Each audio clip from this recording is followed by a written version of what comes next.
안녕하세요. 성경 쉽게 읽어주는 라니입니다. 네, 우리 오늘은 출애굽기 32장 두 번째 시간인데요. 제가 앞에 내용에서 앞에 이제 1절부터 6절까지의 내용이 뭐였냐면 모세가 40일 동안 계속 산에 있었잖아요. 그러니까 이 밑에 있던 이스라엘 백성들이 금세 또 믿음이 약해져가지고 모세 대신 아론한테 가가지고 막 신을 만들어 달라 그래요. 눈앞에 보이는 신을. 그런데 아론이 거기서 한치의 거절도 하지 않고 바로 그래 금귀걸이 다들 갖고 와 이래가지고 금송아지를 딱 만들어 주거든요.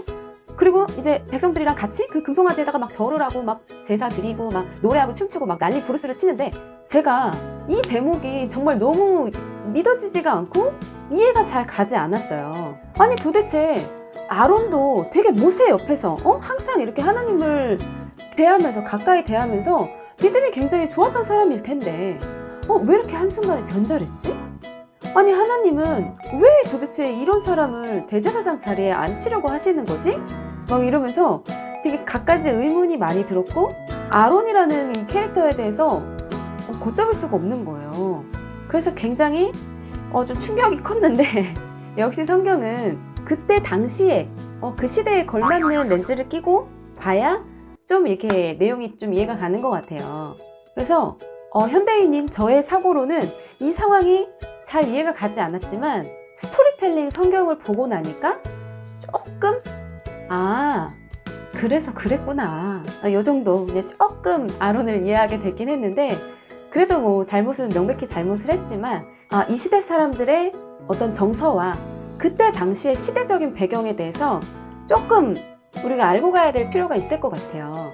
그래서 제가 이 스토리텔링 성경의 앞부분을 조금 여러분께 읽어드릴게요. 이 내용을 같이 들으시고 나면 여러분도 아마 저처럼 그랬구나 이런 느낌을 좀 받으실 수가 있을 것 같아요. 한번 잘 들어보세요.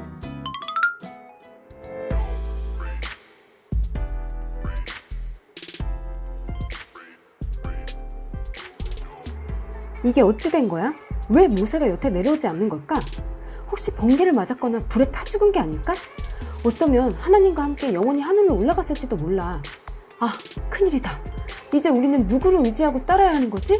시내산에 올라간 지 한 달이 넘도록 모세에게서 아무런 소식이 없자 산 아래에 있던 이스라엘 백성들이 술렁술렁 동요하기 시작했다.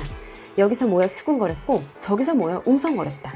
출애굽 때는 물론이고 이후에도 모세의 강력한 지도력에 전적으로 의존하던 이스라엘 백성들은 모세가 오랫동안 산에서 내려오지 않자 몹시 염려하고 불안해했다. 광야에서 오도 가도 못하는 미아 신세가 되는 것은 아닌지 걱정했다. 마침내 그들은 모세를 더는 기다리지 못하고 아론에게 우르르 몰려가 아우성쳤다. 아론은 당시 공석 중인 모세를 대신해서 임시 지도자로 위임받은 상태였다. 아론, 아무래도 모세는 산에서 내려오지 않을성십소. 분명 무슨 일이 생긴 게 틀림없어. 그러니 우리를 약속의 땅으로 이끌어줄 신을 만들어주시오. 옳소. 우리가 이렇게 여기서 계속 우물쭈물하다가는 광야에서 다 죽게 생겼소. 지체하지 말고 속히 우리를 위해 새로운 신을 만들어주시오. 이스라엘 백성들은 자신들의 눈앞에서 모세가 사라지자 그를 대신하여 눈에 보이는 또 다른 새로운 인도자로 자기들의 신을 만들기를 원했다. 그들은 눈에 보이는 갖가지 우상을 만들어 섬기던 이집트에서 오랜 세월 동안 깊은 영향을 받았다.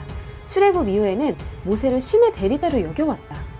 그런데 모세가 오랫동안 시야에서 보이지 않자 심적 동요와 불안감으로 술렁이기 시작한 것이다. 그래서 그들은 이집트의 우상들처럼 눈에 보이는 형상의 신을 갖기를 강력히 원했다.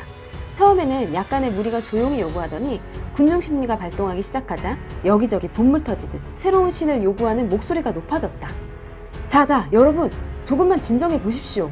하나님이 어떻게 우리를 이집트 땅에서 이끌어내셨는데 이제 와서 하나님을 버리고 새로운 신을 요구한단 말이오. 조금만 더 참고 기다려 봅시다. 분명 모세는 내려올 것입니다.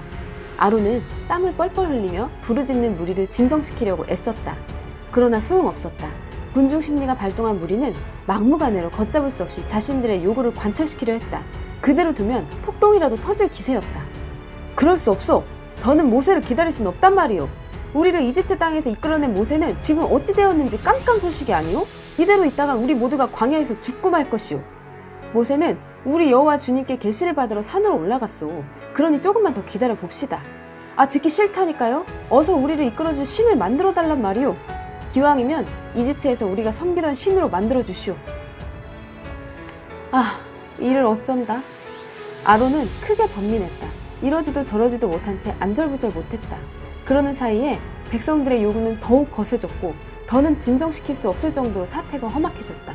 마침내 아론이 굴복했다. 알겠소. 알았으니 이제 조용히 하고 내 말을 들으시오.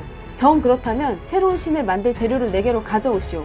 몸에 달려있는 귀걸이며 팔찌 등등 모든 금부치들을 떼어내어 전부 내게로 가져오도록 하시오. 군중의 요구 앞에 쉽게 무너지는 아론의 나약한 모습이다. 한때 모세와 더불어 하나님의 지팡이를 손에 쥐고 막강한 파라오와 상대하며 하나님의 영광을 드러낸 아론은 이처럼 무기력하게 굴복하고 말았다. 아론의 승낙이 떨어지자 이스라엘 무리는 귀에 걸려있던 금귀골이며 팔에 차고 있던 금팔찌 등을 떼어내어 가져왔다. 그들은 새로운 신을 만드는 일에 적극적으로 행동했다. 당시 그들에게는 출애굽 때 이집트 사람들에게서 받은 금부치가 많이 있었기 때문이다. 자, 여기 금부치가 있소. 내 것도 받으시오. 이것으로 어서 우리의 신을 만들어 주시오.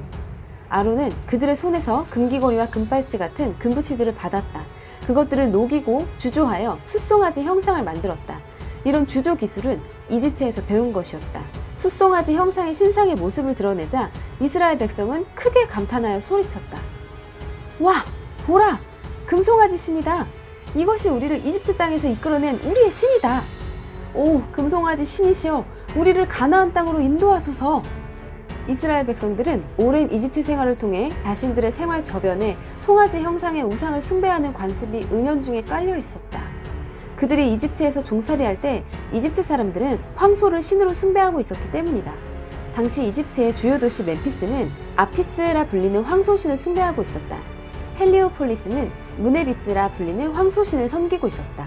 그래서 아론과 이스라엘 백성들도 금으로 황소 형상의 신을 만든 것이다.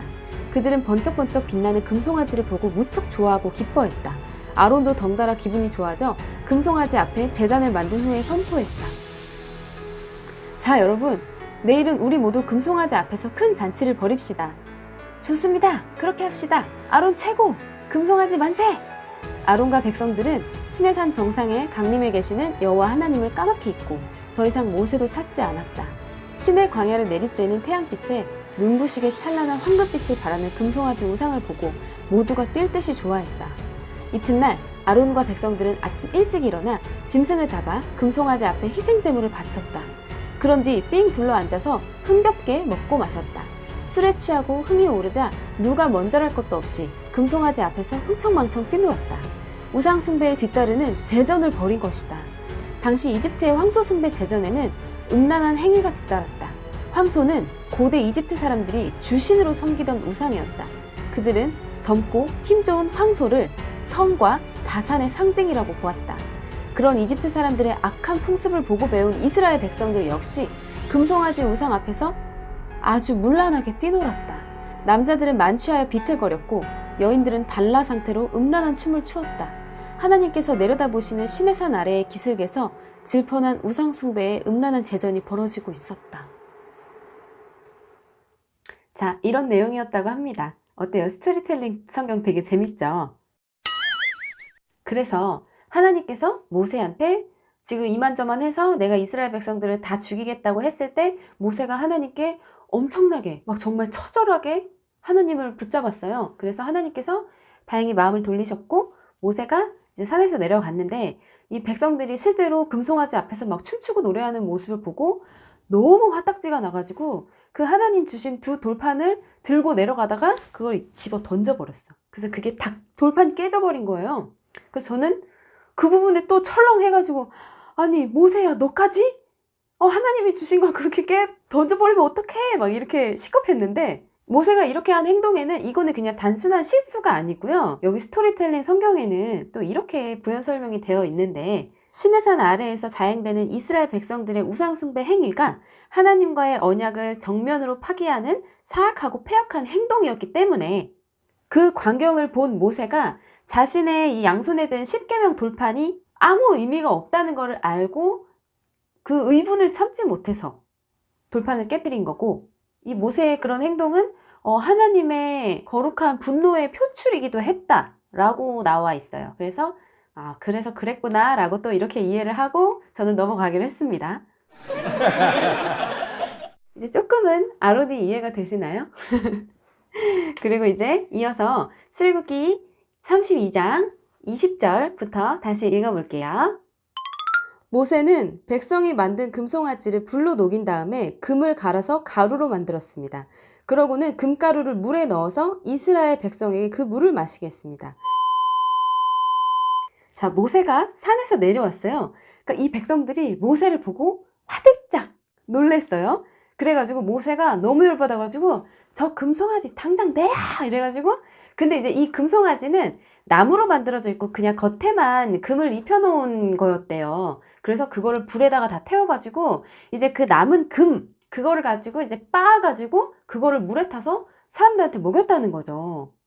이거 좀 너무 심한 거 아닌가 싶은 생각이 좀 들었지만 모세의 이런 행동은 우상의 거짓됨과 허망함을 일깨워주기 위함이었다고 합니다. 한낱 불태워지고 빻아져서 사람들에게 먹히는 금은과 목석 따위가 어떻게 사람에게 복을 줄 것이며 어떻게 백성들의 인도자가 될 수 있겠냐, 그런 교훈을 생생하게 몸소 체험하게 해주는 거죠. 모세가 아론에게 말했습니다. 도대체 이 백성이 형님에게 무슨 일을 했기에 형님은 그들이 이렇게 끔찍한 죄를 짓게 하셨습니까? 아론이 대답했습니다. 내 주여, 노하지 마시오. 그대도 알듯이 이 백성이 죄에 빠져 있기 때문이요. 이 백성이 나에게 우리를 이집트 땅에서 인도해낸 모세가 어떻게 되었는지 모르겠으니 우리를 인도할 신을 만들어 주시오 하고 말했소. 그래서 나는 백성에게 누구든지 금을 가진 사람은 그것을 빼시오 라고 말했소. 그들은 나에게 금을 가지고 왔고 그 금을 불에 던졌더니 이 송아지가 나온 것이오.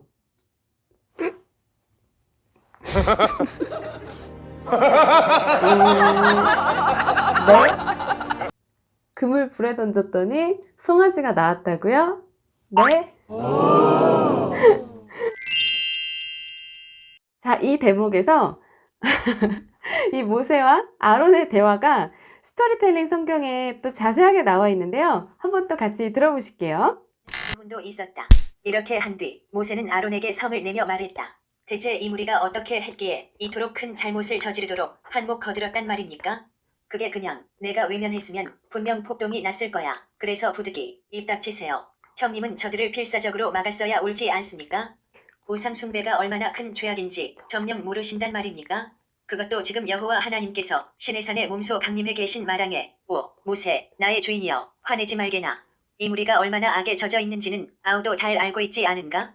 그들이 나를 위협하며 말하기를 우리를 인도해줄 신을 만들어 주시오.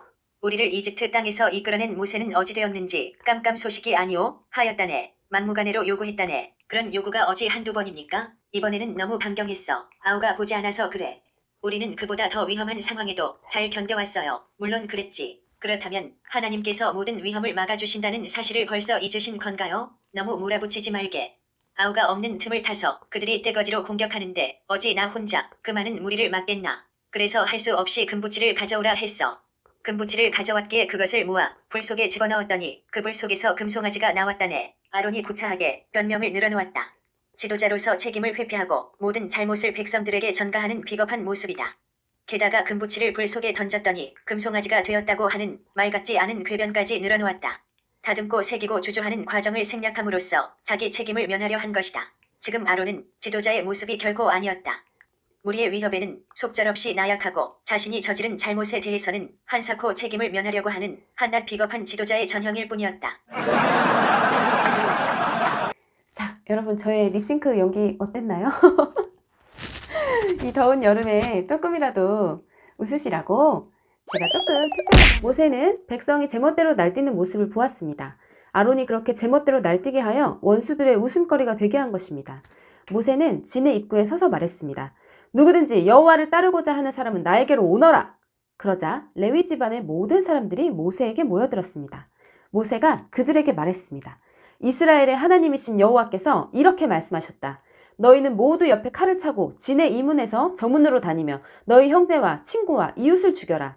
레위 집안의 백성은 모세에게 복종했습니다. 그날 이스라엘 백성 중에서 3,000명가량이 죽었습니다. 레위 집안 사람들이 우상 숭배했던 이스라엘 백성들을 다 죽인 거예요. 뭐 다 죽였는지 뭐 몇 프로만 죽였는지 모르겠는데 아무튼 3,000명 정도가 죽었대요. 대박이죠. 모세가 말했습니다. 오늘 여러분은 여호와를 섬기기 위해 기꺼이 여러분의 자녀와 형제를 희생시켰으니 하나님께서 여러분에게 복을 주실 것이오. 이튿날 모세가 백성에게 말했습니다. 여러분은 끔찍한 죄를 지었소. 그러나 나는 이제 여호와께 올라갈 것이오. 혹시나 여러분의 죄가 용서받을 수 있는 길이 있을지도 모르겠소. 그리하여 모세는 다시 여호와께 돌아가 말했습니다. 제가 주님께 말씀드립니다. 이 백성이 큰 죄를 지었습니다. 그들은 금으로 신을 만들었습니다.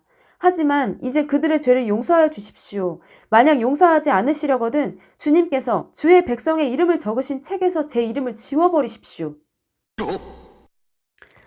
모세가 정말 대단하네요. 지금 사실 이 이스라엘 백성들의 수가 굉장히 많아요. 지금 3,000명이 죽었다고 하지만 다 합치면 200만 명 정도가 되는데 그 중에 3,000명이면 진짜 극히 일부잖아요.